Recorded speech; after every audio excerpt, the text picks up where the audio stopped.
What's good? What's good? What's good? It's your boy Carceno here. Let's talk about it. Woo! Man. Mm, mm, mm.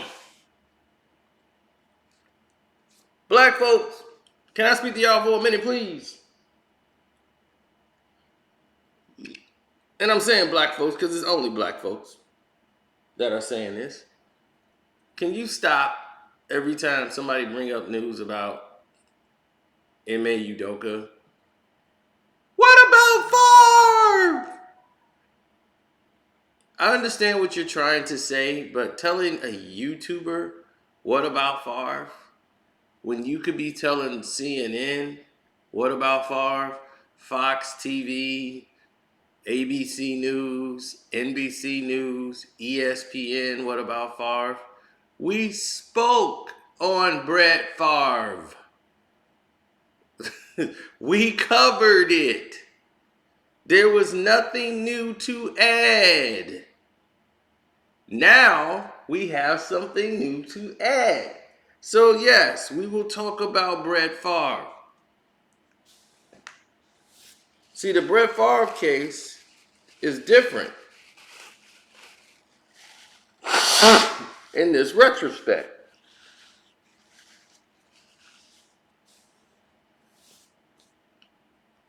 See, when things boil down with Brett has a lot of things going on. But everything was detailed.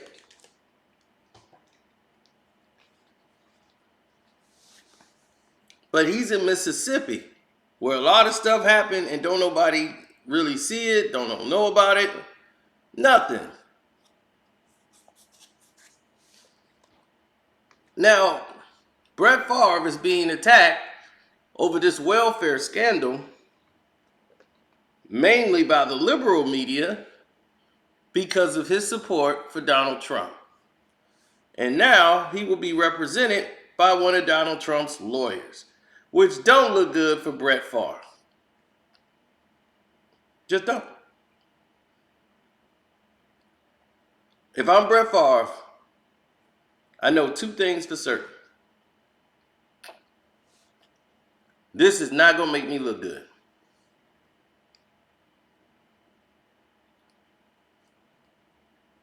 I remember about a year ago, Brett Favre tried to explain while he was voting for Donald Trump. He said, my vote is what makes this country great. Freedom, speech, and religion, Second Amendment, working hard, tax-paying citizens, police, military.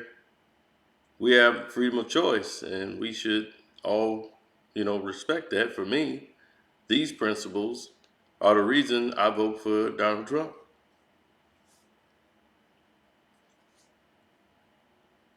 That was Favre. That was the reason he was voting for Trump.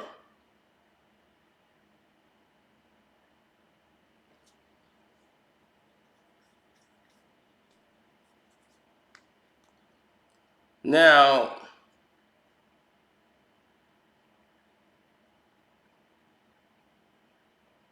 Jeff Pearlman. I don't know if you know Jeff Pearlman. He's a writer, sports writer. He wrote a book about Brett Favre. And Brett took a picture of his penis and showed it to a woman. And this angered Jeff Pearlman, who's a Democrat. But it only angered him once Brett Favre gave his support to Donald Trump.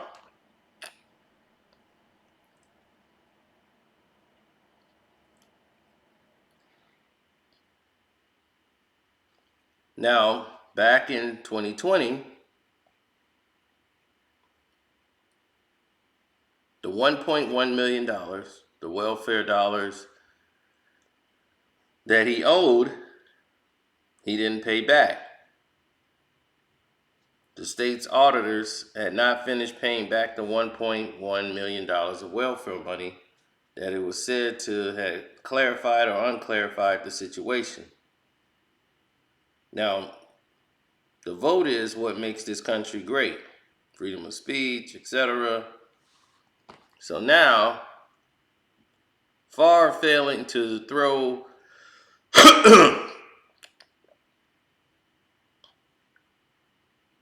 his support to anyone else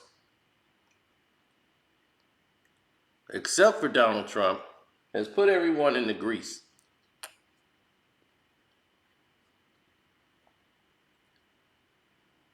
They feel like they got egg on their face.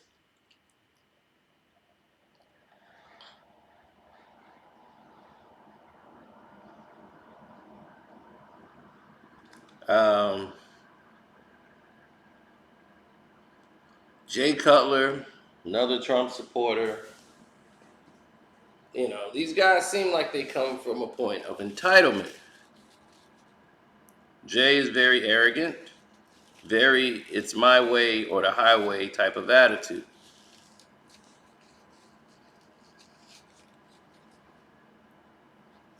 Now,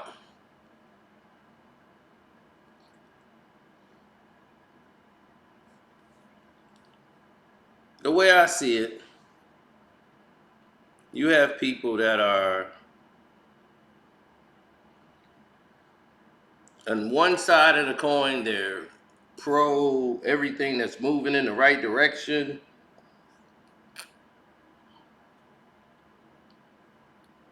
Then you have people that's ignoring the new Favre, you know, whatever he's doing now, because now they got the governor involved. You have all of these different things that's transpiring. And people are saying, what's actually happening out here?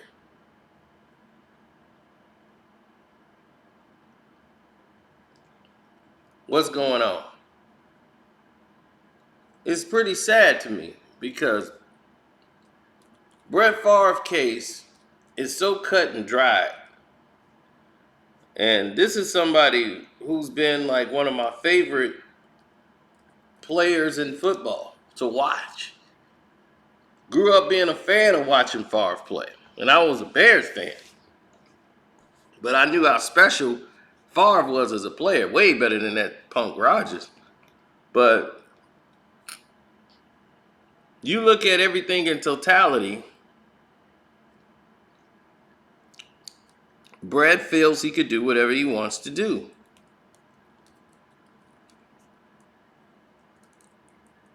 He feels he can get away with whatever he wants. Whatever he wants, he normally gets. So to him, he don't see what the problem is. He thinks, I didn't do anything wrong. I don't know where the money's coming from. I just said I want money. And I get it. I'm Brett Favre.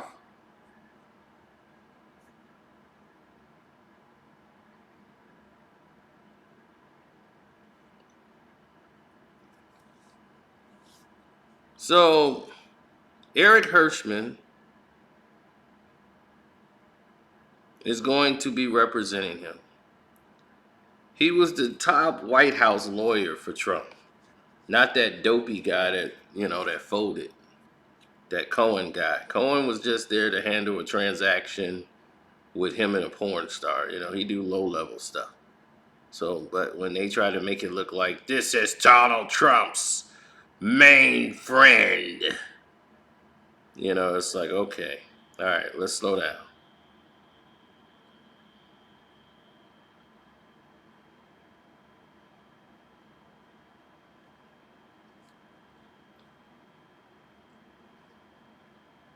Well, of course, what is Erickson is going to do? But come in and be the lead counsel. Favre knew he was in trouble. He tried to reach out to Donald Trump and said, hey, I'm in some deep trouble here. And I know you seem to be very good in getting out of it. Is there any way you could leave some of your legal assistance over to me? Trump was Don't worry about it. They got nothing. I haven't even looked at the evidence. I just know. Smart, liberal, mumbo jumbo. But they got, shut up, Brett. Brett, shut up. I'll send you my lawyer.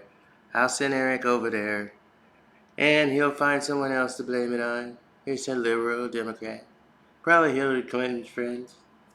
We'll find out.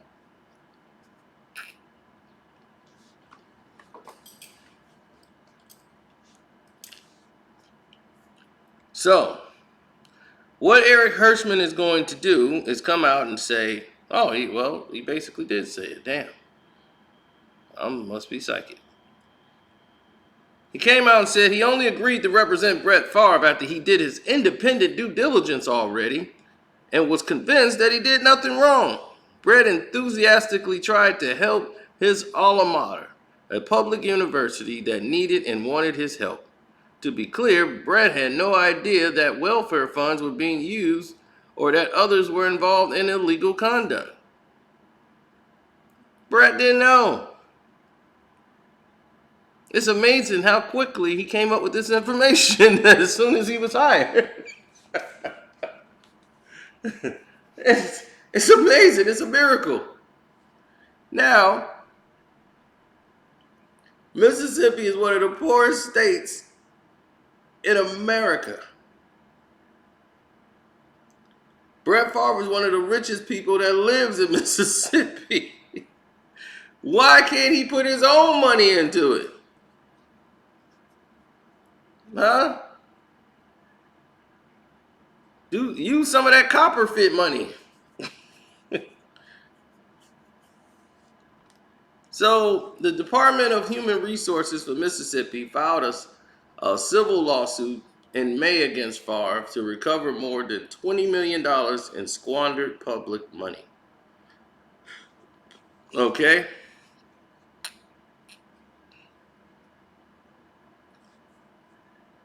In text messages they got, Brett Favre and former Governor Phil Bryant discussed how they used public funds for a football practice facility, right? And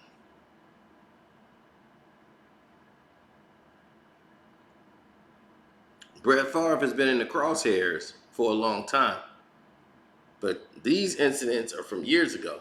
But how many people would have been in trouble or this would have come out had they been black? This would have came out immediately, right? This didn't come out until he declared his vote for Donald Trump and his support for Trump. Let's not forget that. What if he didn't support Trump?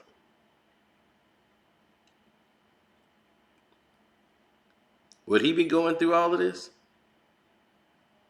Or would this just be another walk in the park? Or another, it wasn't Brett's fault. But because of his alignment with Trump, Trump's not the kind of guy that's very popular these days. Brett Favre is the scumbag.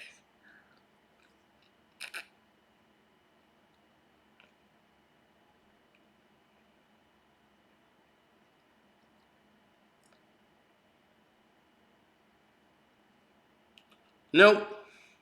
I think I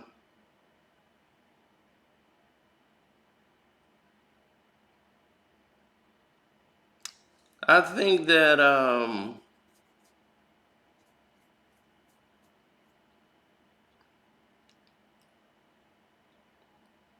I think Brett should go to jail. Yep.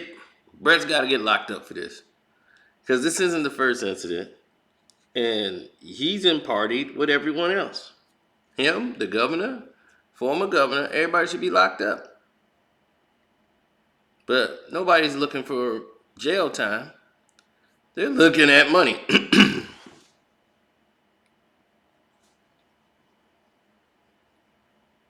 So as long as they're looking for money, these are going to be the things that are on the table.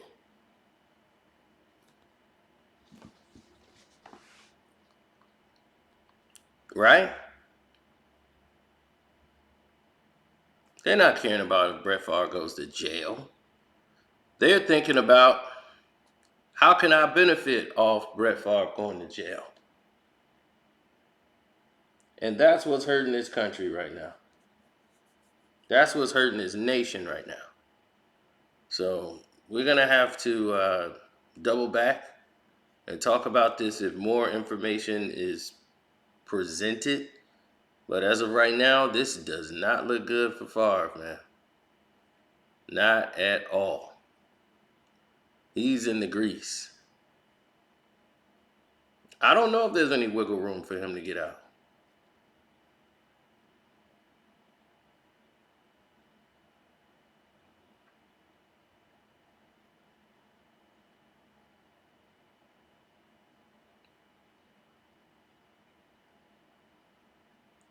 Well, they reported the FBI only asked Brett Favre one question.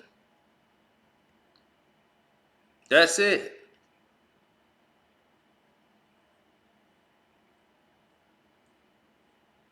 Well, you got Jackson, Mississippi with all the problems.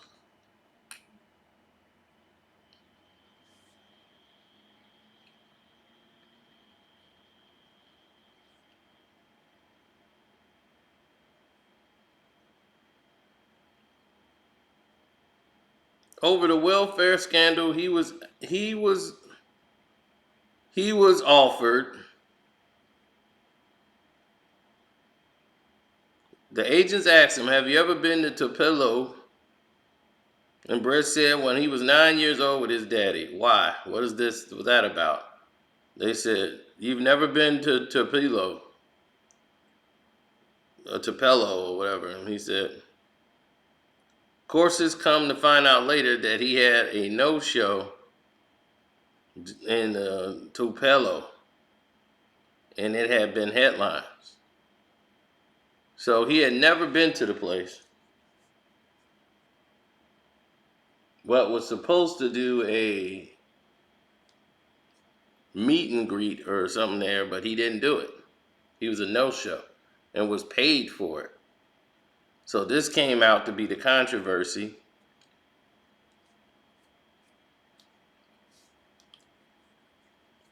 But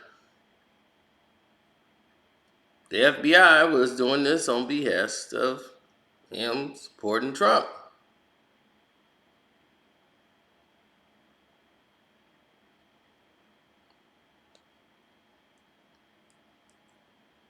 Well, you know, when his charity, which is Favre Enterprises, in 2017 and 2018 purposely promoted Families First for Mississippi, a program that was supposed to help needy families, but instead facilitate the misspending of tens of millions of federal welfare funds. Now, when we do that, what are we really talking about here? We're talking about people being screwed over, right? And that's what was transpiring. People being screwed over, and for what?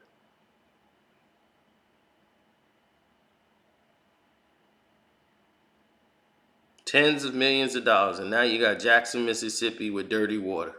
They don't care. So we're not putting ourselves in position to where we don't need them to care, then we're going to continue to lose. Start betting on yourselves. That's the best way to better yourselves. Anyway, I'm out. Shouts out to @KwameBrown Life, Carceno for Life, Ticket TV, welcome to HDTV, the boxing socialist himself, Sean, Angela Stanton. Make sure you follow her at her page, and I'm out. Thank you. God bless.